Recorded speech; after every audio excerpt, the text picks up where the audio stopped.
पहाड़ों के पीछे एक छोटा सा गांव था जहां फातिमा नामी एक ज़हीन और बहादुर लड़की रहती थी। उसे प्रासरार जगहों की तलाश और पुरानी दास्तानें पढ़ने का बहुत शौक था। एक दिन उसे अपने नाना की लिखी हुई पुरानी डायरी मिली जिसमें एक वादी का जिक्र था जिसे वादी नूर कहा जाता था। डायरी में लिखा था कि वहां दुनिया का सबसे रोशन खजाना छिपा हुआ है, मगर उस तक पहुंचने के लिए 5 सख्त आजमाइशों से गुजरना पड़ेगा और सिर्फ वही कामयाब होता है जिसका दिल सच्चा और नीयत साफ हो। फातिमा ने फैसला किया कि वो इस खजाने को तलाश करेगी। वो अपने साथ दादा की डायरी, पानी, तलवार और एक तावीज लेकर तन्हा रवाना हो गई। कुछ देर के सफर के बाद वो एक झील पर पहुंची जिसके किनारे एक तख्ती लगी थी। इस पर लिखा था कि झील में तैरने वाले सांप रास्ता बनाएंगे, अगर तुम डरेंगी तो डूब जाओगी। झील में वाकई हजारों जहरीले सांप तैर रहे थे। फातिमा ने डायरी से एक मंत्र पढ़ा, दिल मजबूत किया और पानी पर कदम रखा। हैरत अंगेज तौर पर सांप फटते गए और पानी में सुनहरी रास्ता बनता गया। वो महफूज गुजर गई। जैसे ही वो झील से निकली, एक अजीब व गरीब जंगल उसके सामने था। हर दरख्त शीशे का था और हर चीज का अक्स दिखा रहा था, लेकिन हर अक्स अलग अलग हरकत करता। फातिमा समझ गई कि यह जंगल भटकाने वाला है।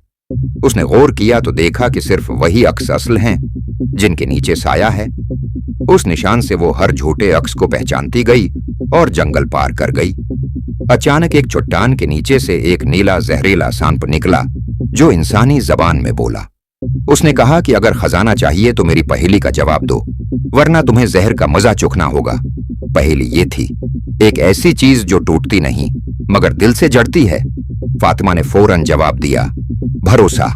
सांप ने कहकाहा लगाया, रास्ता छोड़ दिया और कहा कि तुम सच्ची मुसाफिर हो।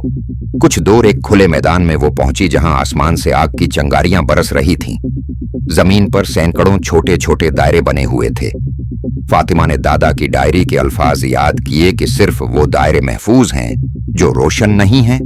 वो एहतियात से एक एक कदम रखती गई।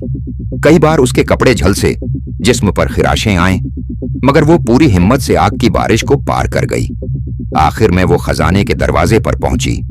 वहां एक पत्थर पड़ा था और एक कुतबा जिस पर लिखा था कि दरवाजा सिर्फ सच्चाई से खुलता है।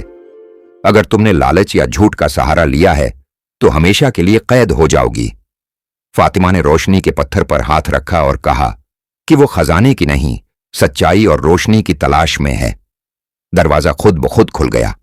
अंदर वो खजाना मौजूद था, मगर सोना, हीरे या माल नहीं, बल्कि इल्म की नायाब किताबें, रोशनी की मिसालें और ऐसे राज जो दुनिया को बदल सकते थे। फातिमा ने खजाने को लेकर गांव वापस नहीं गई। उसने वहीं एक किला बनाया और वो किला सिर्फ इन बहादुर और सच्चे लोगों के लिए खोला जो इल्म की प्यास रखते थे। Like or subscribe, Kren.